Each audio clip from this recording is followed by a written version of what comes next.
Kerajaan Ternate Tidore.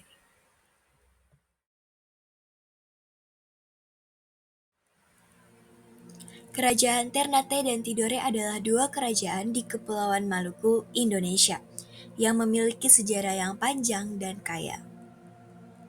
Kedua kerajaan ini berasal dari kelompok masyarakat yang sama, yaitu orang-orang Maluku yang hidup di daerah yang kaya akan rempah-rempah seperti cengkih, pala, dan lada. Kerajaan Ternate didirikan pada abad ke-13 oleh seorang pangeran bernama Bab Masyur Malamo. Pada abad ke-16, Kerajaan Ternate menjadi salah satu pusat perdagangan rempah-rempah yang penting di Asia Tenggara dan menjadi objek persaingan antara bangsa-bangsa Eropa terutama Portugis, Belanda, dan juga Spanyol. Sementara itu, Kerajaan Tidore didirikan pada abad ke-9 oleh seorang pemimpin bernama Tifui. Seperti Kerajaan Ternate, Tidore juga menjadi salah satu pusat perdagangan rempah-rempah yang penting. Pada abad ke-16, Tidore menjadi pusat penyebaran agama Islam di Maluku dan juga menjadi objek persaingan antara bangsa-bangsa Eropa terutama Portugis, Belanda, dan Spanyol. Pada abad ke-17, Tidore bergabung Ternate untuk menghadapi penjajahan Belanda. Namun pada akhirnya, kedua kerajaan ini jatuh ke tangan Belanda pada abad ke-19 dan menjadi bagian dari Hindia Belanda. Kerajaan Ternate dan Tidore terletak di Kepulauan Maluku, Indonesia. Kepulauan Maluku terletak di antara Pulau Sulawesi di barat dan Pulau Papua di timur. Kepulauan ini terdiri dari berbagai pulau kecil dan besar termasuk Pulau Ternate dan Pulau Tidore, yang menjadi pusat kekuasaan masing-masing kerajaan. Pulau Ternate terletak di sebelah utara Kepulauan Maluku sekitar 180 km sebelah utara Pulau Ambon. Sedangkan Pulau Tidore terletak di sebelah selatan Pulau Ternate, sekitar 40 km sebelah barat daya Pulau Halmahera. Kedua pulau ini memiliki iklim tropis dengan curah hujan yang tinggi sepanjang tahun, serta memiliki keindahan alam yang menarik seperti pantai-pantai berpasir putih, terumbu karang yang indah, dan gunung-gunung yang menjulang tinggi. Karena lokasinya yang strategis di pusat jalur perdagangan rempah-rempah, kedua kerajaan ini menjadi pusat perdagangan yang penting dan menghasilkan kekayaan yang besar bagi raja dan rakyatnya. Pemerintahan Ternate dan Tidore dipimpin oleh seorang sultan yang memiliki kekuatan tertinggi. Dan sultan biasanya didampingi oleh sejumlah pejabat yang membantu mengatur kerajaan. Sosial dan budaya kerajaan Ternate dan Tidore sangat dipengaruhi oleh agama Islam dan tradisi lokal Maluku yang kaya. Kedua kerajaan ini juga terkenal karena kekayaan budayanya yang beragam, seperti seni tari, seni ukir, dan senjata tradisional. Di bidang seni tari, Ternate dan Tidore memiliki berbagai jenis tarian tradisional yang masih dilestarikan hingga saat ini. Salah satu tarian yang terkenal adalah Tari Sajojo dari Ternate, yang biasa ditampilkan pada acara pernikahan dan festival budaya. Tarian ini dipenuhi dengan gerakan yang ceria dan dinamis disertai dengan musik tradisional khas Maluku. Lalu yang kedua, di bidang seni ukir, Ternate dan Tidore terkenal dengan kerajinan ukir kayu yang indah dan rumit. Seni ukir kayu ini biasanya digunakan untuk membuat perabotan rumah tangga seperti meja, kursi, dan lemari hias. Motif-motif yang digunakan dalam seni ukir kayu ini juga dipengaruhi oleh agama Islam dan tradisi lokal Maluku. Selain seni tari dan seni ukir, Ternate dan Tidore juga dikenal karena senjata tradisionalnya yang terkenal kuat dan tajam, seperti pedang dan tombak. Ini adalah bentuk peninggalan dari Kesultanan Tidore, yaitu mahkota dan keris Kesultanan Tidore.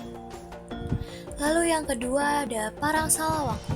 Parang salawaku ini biasanya dibuat menggunakan bahan baku berupa besi yang akan ditempa dengan cara khusus oleh para pengrajin. Saat parang sudah jadi, ukuran panjangnya bisa mencapai 90-100 cm. Panjang dari parang tersebut bisa disesuaikan dengan ukuran besar dan tubuh pemilik senjata tersebut. Senjata-senjata ini biasanya digunakan dalam perang antar kerajaan, namun sekarang dianggap sebagai barang seni dan koleksi yang langka.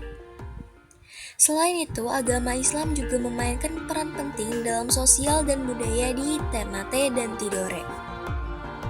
Kedua kerajaan ini memiliki sejarah panjang sebagai pusat penyebaran agama Islam di Maluku, dan banyak bangunan bersejarah seperti masjid-masjid tua dan makam-makam raja yang masih terawat dengan baik hingga saat ini. Kedua kerajaan ini juga dikenal karena bahasa mereka yang unik dan masih digunakan oleh masyarakat lokal.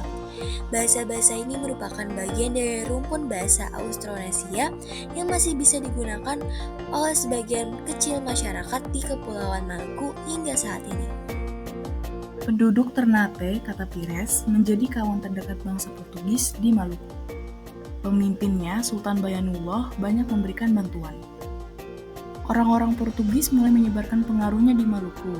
Mula-mula Ternate dikuasai baik secara politik maupun budaya, kemudian daerah-daerah di sekitarnya turut menjadi incaran. Namun, hambatan besar mulai dirasakan saat mereka mencoba menguasai Tidore.